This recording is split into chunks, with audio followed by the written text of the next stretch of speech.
மாண்புமிகு பேரவைத் தலைவர் அவர்களே, இங்கே படமாக இருக்கிற தந்தை பெரியார், பேரறிஞர் அண்ணா, தலைவர் கலைஞர் அவர்களை வணங்குகிறேன். அவரோடு இங்கு மேலும் படங்களாக இருக்கிற அனைத்து கட்சி தலைவர்களுக்கும் என்னுடைய வணக்கத்தை தெரிவித்துக் கொள்கின்றேன். அது மட்டுமின்றி என்னோடு உயிருக்கு உயிராய் பழகி இந்த சட்டமன்றத்திலே இருந்து இப்பொழுது பிரிந்துவிட்ட என் நண்பர் புகழேந்தி அவர்களுக்கும் என்னுடைய வணக்கத்தை தெரிவித்துக் கொள்கின்றேன். இந்த உயர்கல்வி என்று சொன்னால் அது முத்தமிழறிஞர் கலைஞர் காலத்திலே வளர்ந்ததுதான். ஆரம்ப கல்விக்கு பெருந்தலைவர் காமராஜர் என்பார்கள், உயர்கல்விக்கு நம்முடைய தலைவர் கலைஞர் என்பார்கள். கலைஞருடைய காலத்திலே தான் தமிழகத்தில் பல்வேறு கல்லூரிகள் உருவாக்கப்பட்டன.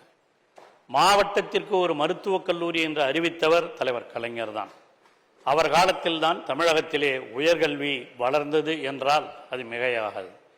உயர்கல்வி வளர்ந்தது மட்டுமல்ல, அந்த உயர்கல்வியிலே நாங்களெல்லாம் படிக்கிற பொழுது ஆங்கில வழியில் மட்டும்தான் படிக்க முடியும் என்று இருந்த காலம் ஒன்று உண்டு. 1960களில் 70களில் எல்லாம் ஆங்கில வழி மட்டும்தான், ஒன்லி இங்கிலீஷ் மீடியம்.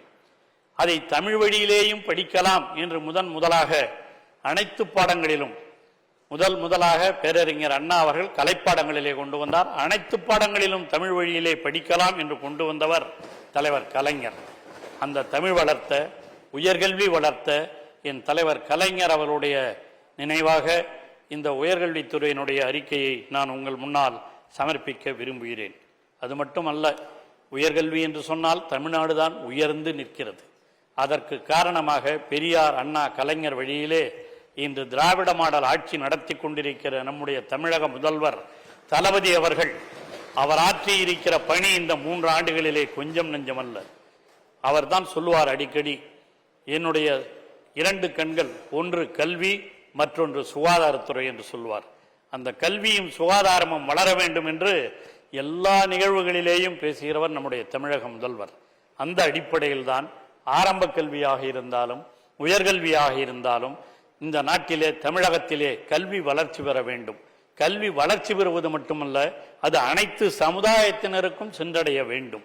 அனைத்து சமுதாயத்திற்கு சென்றடைவது மட்டுமல்ல, அது சிறந்த கல்வியாக, அது மிகச்சிறந்த உலக அளவிலே சிறந்த கல்வியாக இருக்க வேண்டும் என்று எண்ணியவர் தான் நம்முடைய தமிழக முதல்வர், நம்முடைய தளபதி அவர்கள் என்பதை யாரும் மறுக்க முடியாது. அந்த அடிப்படையிலே தான் அவர் கொண்டு வந்த திட்டங்கள் தான் நான் முதல்வன் திட்டம். இங்கே இருக்கிற நம்முடைய விளையாட்டுத்துறை அமைச்சர் அவர்தான் நான் முதல்வன் திட்டம் இதற்கு பொறுப்பானவர். அவர் அந்த நான் முதல்வன் திட்டத்தை வளர்த்து கொண்டிருக்கிறார். அதை யாரும் மறுக்க முடியாது. அந்த நான் முதல்வன் திட்டத்தில் இப்போ 25 பேர் லண்டனுக்கு போய் வந்திருக்கிறாங்கன்னா அதற்கு ஏற்பாடு செய்தவர் அவர்தான். அது இந்த உயர்கல்வித்துறை இருந்தாலும் நான் முதல்வனை அவர்தான் பார்த்து கொண்டிருக்கிறார்.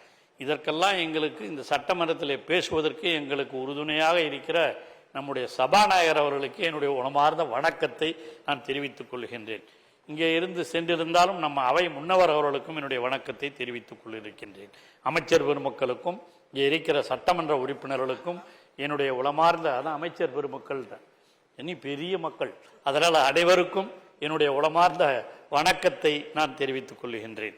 இங்கே குறிப்பாக இந்த நான் சொன்னதைப் போல உயர்கல்வி என்பது தமிழகத்திலே உயர்ந்து இருக்கிறது என்று சொன்னால் அதற்கு திராவிட மாடல் ஆட்சிதான் காரணம் என்பதை யாரும் மறுக்க முடியாது. செய்திகளை உடனுக்குடனும் துல்லியமாகவும் தெரிந்து கொள்ள சப்ஸ்கிரைப் பண்ணுங்க.